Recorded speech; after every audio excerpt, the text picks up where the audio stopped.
Hello friends, আমি sweeties কিচেনে তোমাদের স্বাগতম। আজকে আমি বানাবো আচারি আলু। তো কিভাবে বানাচ্ছি ভিডিওটা শেষ পর্যন্ত দেখতে থাক। এখানে আমি ছোট ছোট আলু নিয়েছি আর আলুর মধ্যে ছিদ্র করে দিচ্ছি। আলুগুলো গোটাই থাকবে, কাটবো না।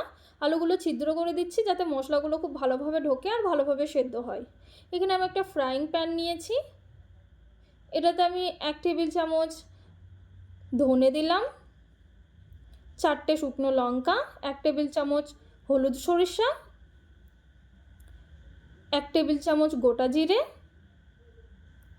1 টেবিল চামচ মেথি আর কিছু গোলমরিচ। এটাকে আমি হালকাভাবে রোস্ট করে নেব, খুব বেশি ভাজবো না। এটা রোস্ট করা হয়ে গিয়েছে, এটা মিক্সিং জারে দিয়ে আমি পাউডার বানিয়ে নেব। একটা কড়া বসিয়েছি, কড়াইটা গরম হয়েছে, রান্নাটা শুরু করব, তাই তেল দিয়ে দিলাম। এতে আমি হলুদ দিলাম পরিমাণ মতো আর লবণ দিলাম। হলুদটা তেলের সঙ্গে খুব ভালোভাবে মিক্স করে নেব। এখন আমি আলুগুলো একটা একটা করে দিয়ে দেব।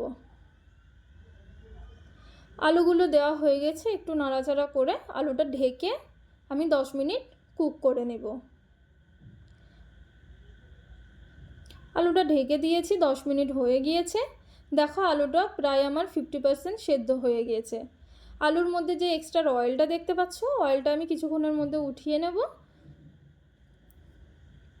দেখো আলুগুলো প্রায় আমার ফ্রাই হয়ে গিয়েছে, এখন এক্সট্রা অয়েলটা উঠিয়ে নেব।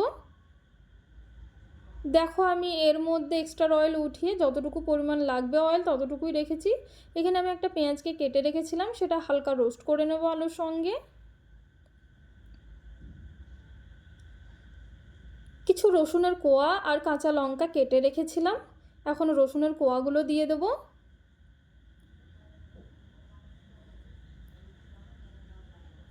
রসুনটাও হালকাভাবে রোস্ট করে নেব। কাঁচা লঙ্কাটা দিয়ে দিলাম। সব কিছু ভালোভাবে রোস্ট করে নেব। এখন যে পাউডার বানিয়ে রেখেছিলাম মশলাটা, সেই মশলাটা 1 টেবিল চামচ দিলাম। মশলাটা খুব ভালোভাবে মিক্স করে নেব। এখন আমি আলুর মধ্যে 1 চামচ মতো আমচুর পাউডার দিলাম। এতে আলুর টেস্টটা, আচারে আলুর টেস্টটা খুব ভালো হয় আর খুব টেস্টটা বাড়িয়ে দেয়। এখন আমি 1 চিমটে হিং দিলাম। আলুটাকে খুব ভালোভাবে মিক্স করে নেব। এখন আমি ধনিয়া পাতাগুলো দিয়ে দেব। দেখো আমার আচারি আলু কিন্তু রেডি। দেখতেই পাচ্ছ কত সুন্দর হয়েছে। তোমরাও একবার বানিয়ে খেও, দেখবে খুবই টেস্টি হয় আলুগুলো এইভাবে বানালে। তোমরাও বানিয়ে খেও আর কমেন্টের মাধ্যমে জানিও কেমন হয়েছে। দেখা হচ্ছে নতুন একটি রেসিপি নিয়ে। Thanks for watching.